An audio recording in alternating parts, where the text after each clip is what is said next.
네, 안녕하십니까. 오늘 말씀은 요한복음 2장 1절에서 25절 말씀을 읽겠습니다. 요 절은 19절 예수께서 대답하여 이르시되 너희가 이 성전을 헐라 내가 사흘 동안에 일으키리라. 요한복음 2장은 요한복음에 제시된 7개 표적 중 첫 번째 표적으로 물이 포도주로 변화된 사건과 성전 정화 사건을 읽겠습니다. 사흘째 되던 날 갈릴리 가나에 혼례가 있어 예수의 어머니도 거기 계시고 1장에서 마지막 내용이 나다나엘을 제자로 부르신 사건이었습니다.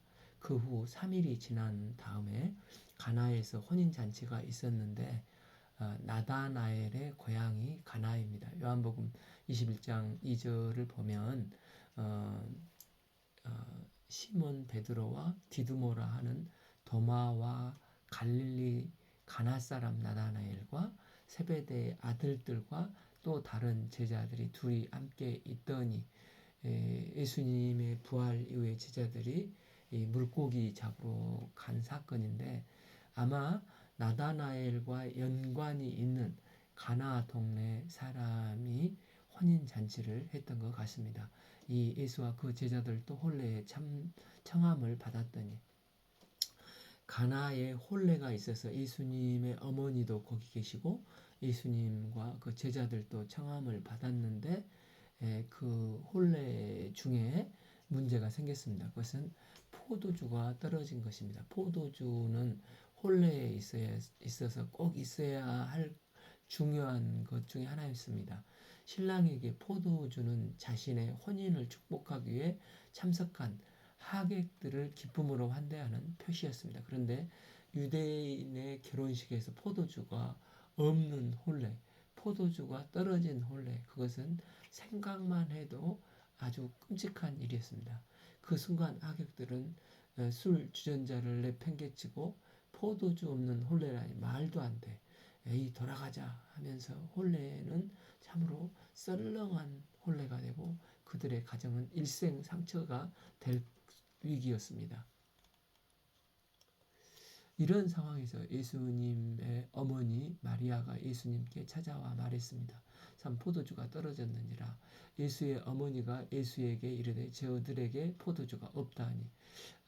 기도의 저자 오할렐비스라는 분이 포도주가 다 떨어졌다를 예수님께 알리는 가장 기본적인 기도라고 말을 했습니다. 마리아는 예수님이 누구신가를 알고 있었습니다. 예수님이 누구신가 예수님이라면 이런 문제점은 능히 해결하실 수 있을 줄 알고 예수님께 문제를 들고 나온 것입니다. 그런데 예수님의 대답이 너무나 뜻밖이었습니다. 예수께서 이르시되 여자여 나와 무슨 상관이 있나이까 내 때가 아직 이르지 아니하였나이다. 포도주가 다 떨어졌다는 말을 들은 예수님의 대답이 좀 썰렁하지 않습니까? 첫째, 그 포도주가 떨어진 것과 나와 무슨 상관이 있는가? 둘째, 예수님의 때가 아직 이르지 않았다는 것입니다. 이,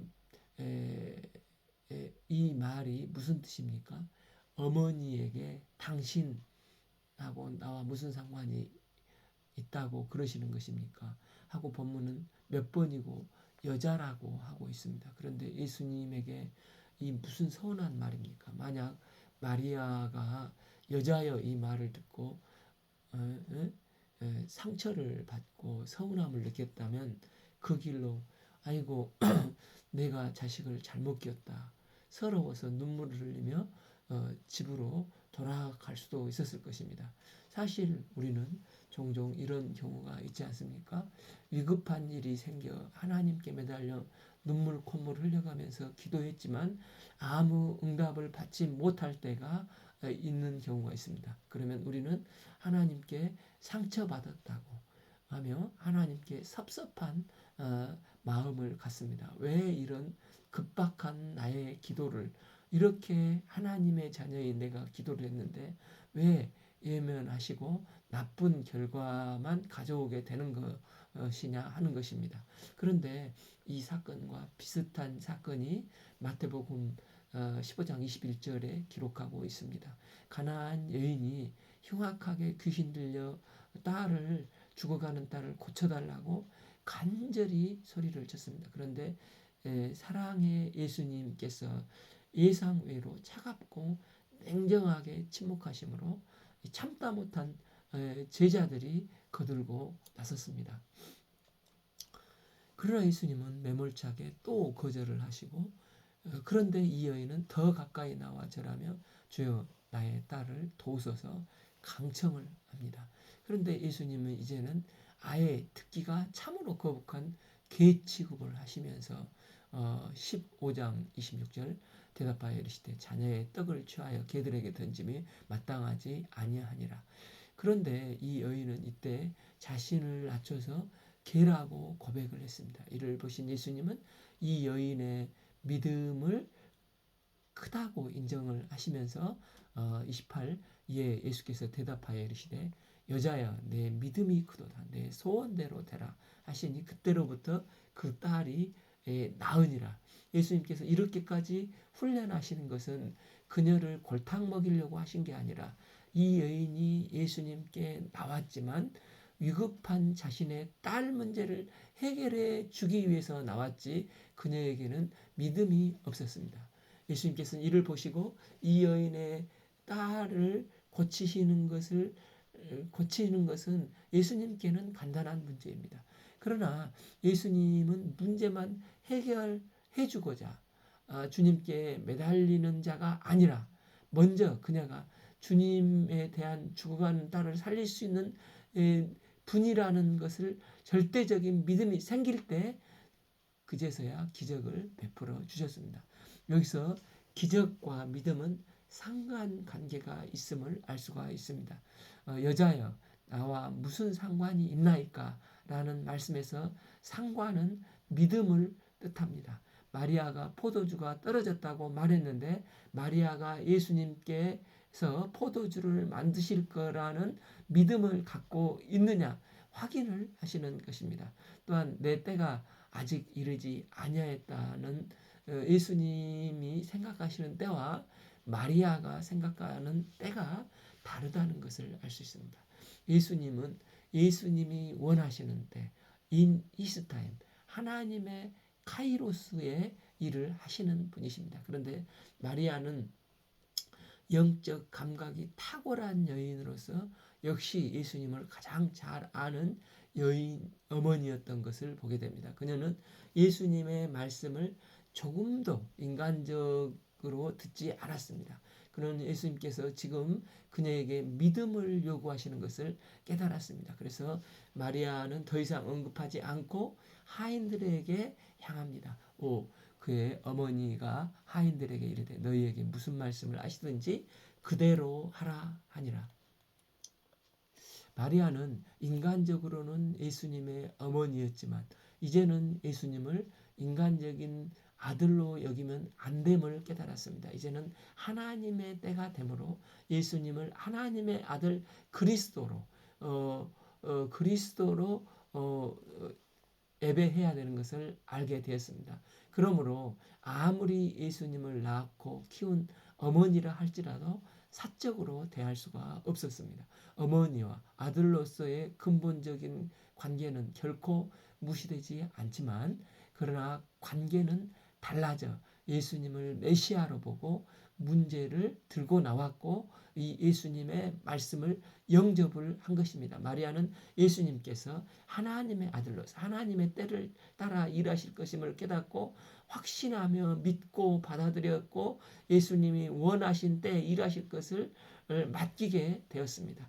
그래서 그녀가 할 수 있는 것, 자기가 할 수 있는 것을 지금 할 수 있는 것을 찾았습니다. 하인들을 준비시켜 환경을 예비한 것입니다. 그들이 예수님이 무슨 말씀을 하시든지 그대로 하도록 마음 자세를 갖도록 부탁을 하였습니다. 예수님이 무슨 말씀을 하시든지 그 말씀은 말씀으로 천지를 창조하신 하나님의 말씀입니다. 예수님은 모든 상황에서 가장 온전한 판단, 가장 온전한 분별을 하시고 가장 적당하게 가장 옳은 말씀을 하십니다. 그러므로 무슨 말씀을 하시든지 그대로 순종하면 되는 것입니다.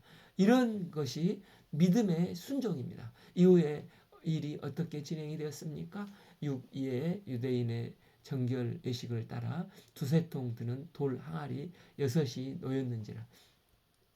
예수님은 혼례가 열리는 곳에서 유대인의 정결 예식을 따라 두세 통 드는 돌 항아리 6개가 놓여 있는 것을 보시고 하인들에게 말씀하셨습니다. 7. 예수께서 그들에게 이르시되 항아리에 물을 채우라 하신즉 아구까지 채우니. 지금 손님들이 손을 다 씻고 정결 예식을 다 하고 혼례를 즐기고 있지 않습니까?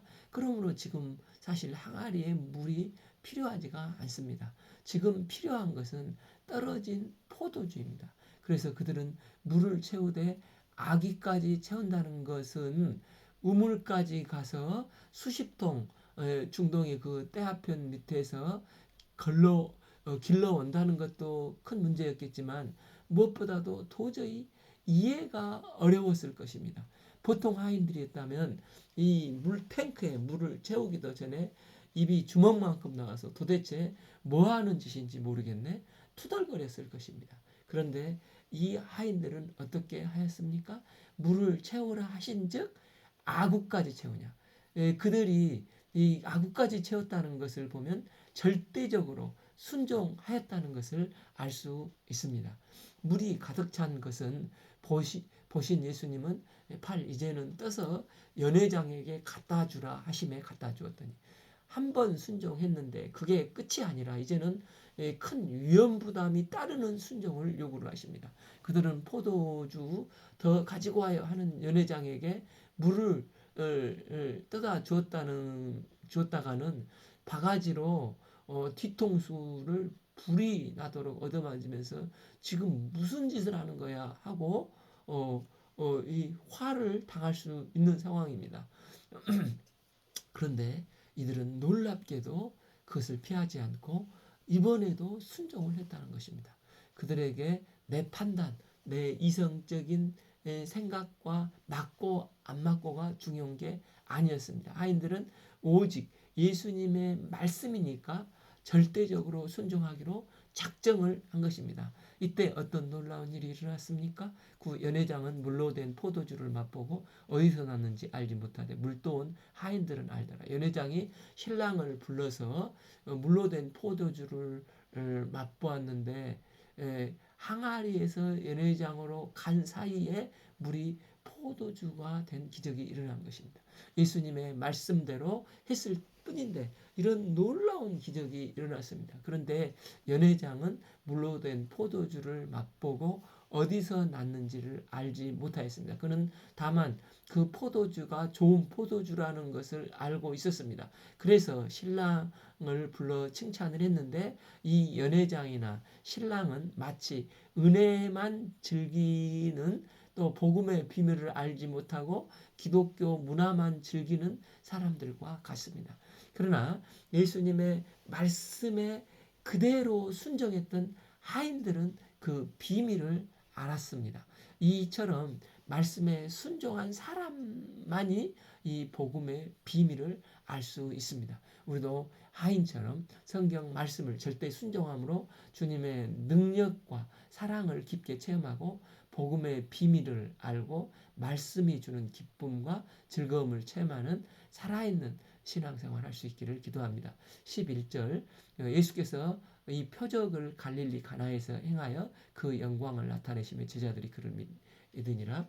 예수님이 처음 표적을 통해 두 가지를 생각해 볼 수가 있습니다. 첫째, 예수님은 인생들에게 참된 기쁨을 주기 위해 오셨다는 것입니다. 하나님은 인간을 창조하시고 에덴을 창설하시고 축복하셨습니다. 그러나 인간은 범죄하여 낙원을 상실하고 죄와 사망 권세에 놓이고 허무한 삶을 살게 되었습니다. 그런데 참빛 되신 예수님은 범죄한 인생들을 불쌍히 여기사 이 땅에 오셔서 죄 문제를 해결해 주시고 참된 기쁨을 회복시켜 주셨습니다. 누구든지 이 예수님을 믿으면 참 안식과 기쁨을 누릴 수 있게 되었습니다.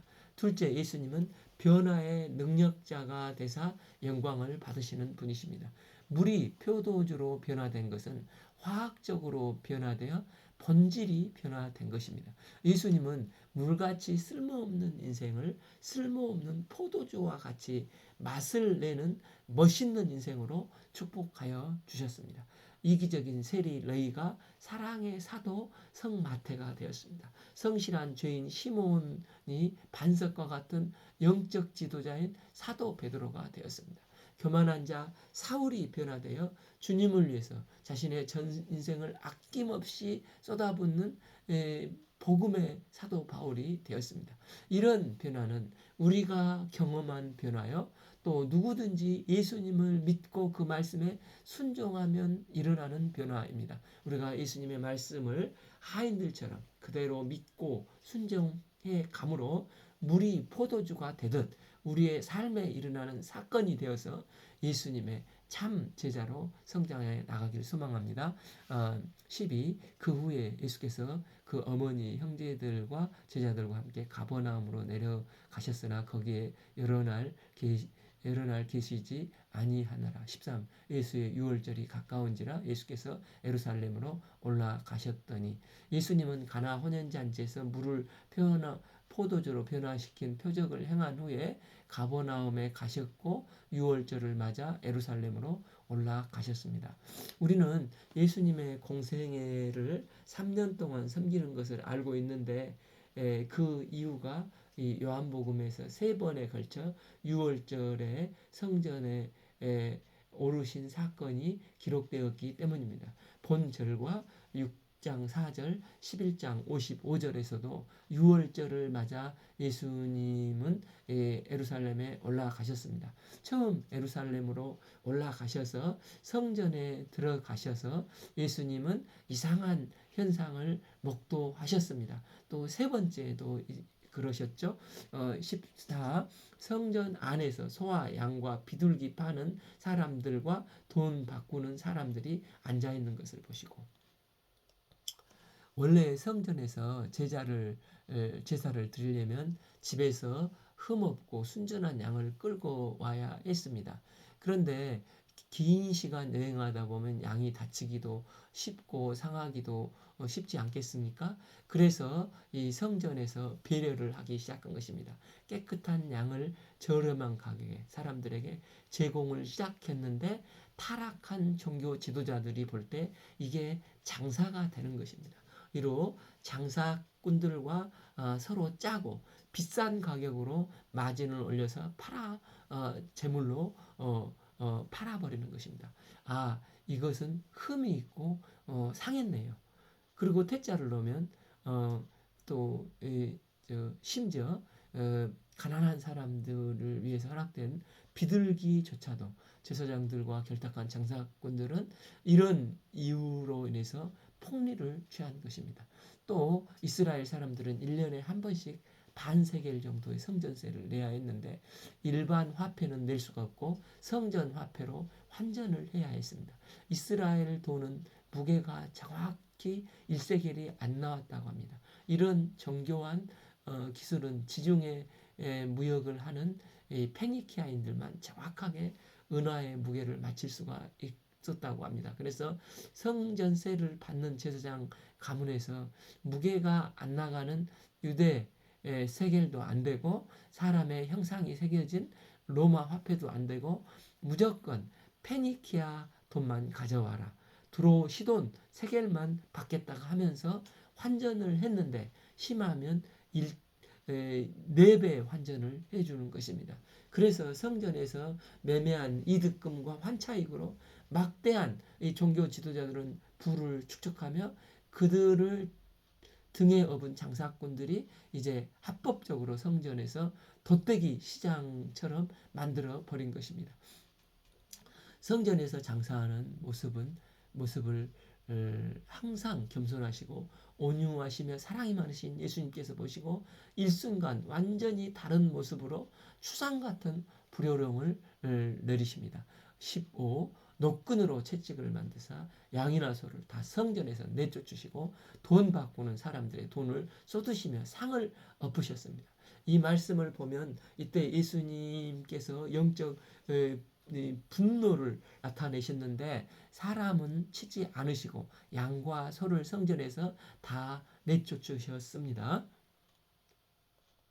그것이 의분인 만큼 돈 바꾸는 사람들의 돈을 쏟으셨을 뿐이고 그것을 뿌리지 않으셨습니다. 예수님은 영적 분노 중에도 남의 재산을 축내지 않으시고 잘못한 사람들의 인격도 소중히 다루셨습니다. 그러면서 16 비둘기 파는 사람들에게 이르되 이것을 여기서 가져가라. 내 아버지의 집으로 장사하는 집을 만들지 말라 하시니 예수님은 내 아버지의 집으로 장사하는 집을 만들지 말라 하시면서 자신이 하나님의 아들로서 메시아라는 사실을 선포하시면서 아버지의 집을 장사하는 집을 만들지 말라고 말씀을 하십니다.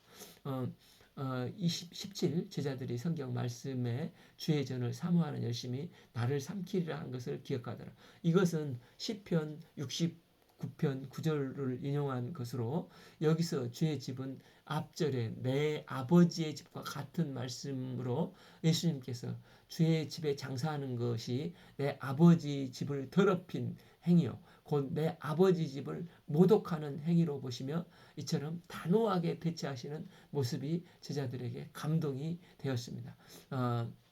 18 유대인들이 대답하여 예수께 말하기를 내가 이런 일을 행하니 무슨 표적을 우리에게 보이겠느냐. 예수님이 이런 여호와의 전을 사모하는 열심과 추상 같은 모습의 종교 지도자들이 특히 성전을 주로 관리하는 사두개인들은 당황하며 말을 했습니다. 19 예수께서 대답하여 이르시되 너희가 이 성전을 헐라 내가 사흘 동안에 일으키리라. 예수님은 성전 안에서 성전을 헐라 말씀을 하신 것입니다. 20 유대인들이 이르되 이 성전은 46년 동안 지었거늘 내가 3일 동안에 일으키겠느냐. 헤롯에 의해서 지어진 이 성전은 엄청난 크기와 화려함으로 무려 지금 46년이 지났는데도 아직까지 완공이 되지 아니하였지 않습니까? 사람들은 이 헤롯 성전을 생각하고 이 말을 한 것입니다. 그러나 21절 예수는 성전된 자기 육체를 가리켜 말씀하신 것이라. 즉 예수님은 내가 성전이다 하고 선포를 하신 것입니다. 예수님께서 성경을 통해서 계시해 주신 성전 즉 하나님의 집은 어떠한 것입니까? 역대하 그 33장 1절을 보면 성전의 의미를 볼 수 있습니다. 1. 솔로몬이 예루살렘 모리아 산에 여호와의 전 건축하기를 시작하니 그곳에 전에 여호와께서 그의 아버지 다윗에게 나타나신 곳이요 여부스 사람 오르난의 타작마당에 다윗이 정한 곳이라. 이 모리아 산은 아브라함이 아들 이삭을 바치려 할 때 하나님께서 이삭을 대신하여 어린 양을 준비하셨고 그 어린 양이 이삭을 대신하여 죽임 당한 곳이 바로 이 모리아 산입니다. 그래서 성전은 언제나 하나님이 준비하신 어린 양의 대속적인 죽음이 역사하는 곳입니다. 또한 이곳은 전에 다윗이 하나님께 제사를 드렸던 곳입니다.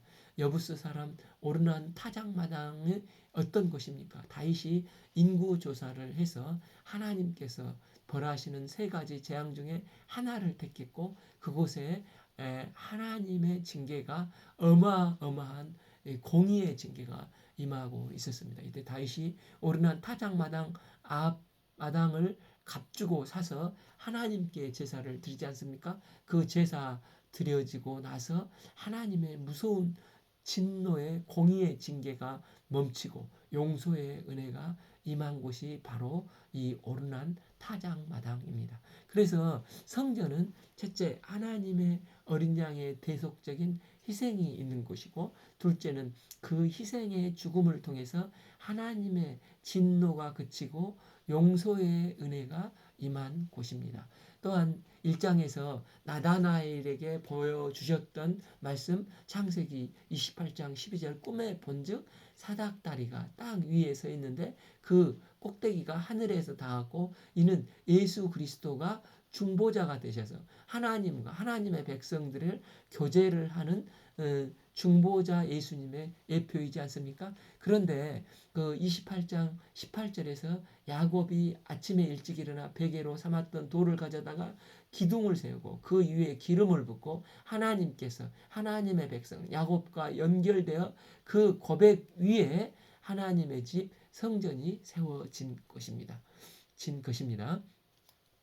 그래서 성전이란 하나님이 준비하신 어린 양의 희생과 또한 그것을 기반으로 하나님의 그 용서의 사하심의 역사가 임한 곳으로 하나님과 하나님의 백성이 만나 연결되어 교제가 회복된 곳이 성전이라는 것입니다. 그러면 1장 50절에서 인자 위에 오르락내리락 중보하는 것을 보게 되는데 이 인자인 내가 바로 성전이라 이렇게 예수님은 말씀을 하셨고 이제 2장 15절에서 사람들이 생각하는 성전 안에 들어가셔서 노끈으로 채찍을 만드사 양이나 소를 성전에서 내쫓으시고 돈 바꾸는 사람들의 돈을 쏟아부시고 상을 엎으시면서 이것은 이런 죄악된 모습은 성전이 아니라 내가 성전이라 자신을 선포하시는 것입니다. 이처럼 우리가 성전 되시는 예수님 안에 우리가 있을 때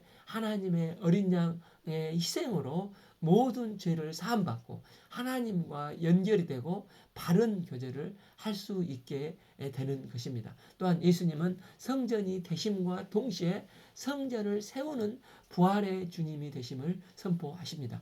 19 다시 보며 예수께서 대답하여 이르시되 너희가 이 성전을 헐라 내가 사흘 동안에 일으키리라. 예수님은 내가 성전이다. 나를 통해서 하나님을 만나라고 말씀하시면서 동시에 나를 통해서 성전을 세우는 분으로 말씀을 하십니다. 예수님은 십자가에서 죽으시고 사흘 만에 부활하심으로 우리 성도를 사흘 만에 성도를 세우시는 분이 되십니다. 예수님은 복음을 통해서 우리 안에 역사하시고 생명의 성령의 법이 역사하심으로 말미암아 우리가 하나님과 교제를 할 수 있는 부활의 삶, 생명의 삶을 살게 하심으로 죄사함 받고 너희 성도를 성전으로 세우는 분이라고 말씀을 하십니다. 고린도전서 3장 16절 너희가 하나님의 성전인 것과 하나님의 성령이 너희 안에 계시는 것을 알지 못하느냐? 그래서 예수님은 믿는 자에게 성령을 보내주셔서 우리 안에 하나님의 영광이 임하게 하시고 우리가 성전이 되게 하셨고 이 성전에서 계속해서 산 제사가 드려지게 하시며 온전한 성전으로 우리를 세워 가시는 것입니다. 22 죽은 자 가운데서 살아나신 후에야 제자들이 이 말씀하신 것을 기억하고 성경과 예수께서 하신 말씀을 믿었더라. 영적으로 무지한 유대인들은 깨닫지 못해도 제자들은 깨달았어야 하는데 그들도 예수님께서 부활하신 후에야 이 말씀을 기억하고 성경과 예수님을 믿게 되었습니다. 교회의 본질은 십자가의 사랑과 부활의 능력으로 성령 충만함을 덧입고 생명을 회복하는 삶을 살게 됩니다. 23 6월절에 예수께서 예루살렘에 계시니 많은 사람이 그의 행하신 표적을 보고 그 이름을 믿었으나 24 예수는 그 몸을 그들에게 의탁하지 아니하셨으니 이는 친히 모든 사람을 아시며 25 또 사람에 대하여 누구의 증언도 받으실 필요가 없으니 이는 그가 친히 사람 속에 있는 것을 아셨습니다. 예수님은 인간들을 사랑하셨습니다. 특별히 병들고 약하며 어려움 중에 처한 사람들을 사랑하셨습니다. 예수님은 우리가 지난 복음서를 통해서 볼 때 창세기, 창기, 세리, 죄인들을 식탁교제로 초청하시고 그들의 친구가 되어주시고 그들과 함께 하여 주셨습니다. 하지만 예수님은 인간들을 믿거나 의탁하지 않으셨습니다. 우리는 사랑하고 존경하는 사람들을 의지하고 싶어하고 기대하여 살고 싶어하는 마음이 있을 수가 있습니다. 그러나 사람은 조건 없이 사랑하고 기도해줘야 할 대상이지 결코 의지하거나 믿을 대상이 못 되는 것입니다. 그러할 때, 믿으려고 할 때 우리는 상처받게 됩니다. 우리가 믿고 의지할 분은 오직 하나님의 어린 양으로 죽으시고 부활하사 생명을 주신 진정한 성전이 되신 예수님 한 분밖에 없습니다. 예수님은 성전이십니다. 또한 우리도 그분의 십자가와 부활의 크신 은혜로 우리의 몸이 성전이 되었습니다. 예수님은 성도의 완성되지 않는 성전을 성령의 도우심 가운데 계속해서 세워나가고 계십니다. 우리가 성전 되신 예수님 안에서 성전의 기능인 죄사함의 은혜와 용서, 부활 생명과 능력을 매일 누리면서 세워나가는 삶을 살아갈 수 있기를 기도합니다. 오늘 말씀은 요한복음 2장 1절에서 25절 말씀을 읽었습니다. 감사합니다.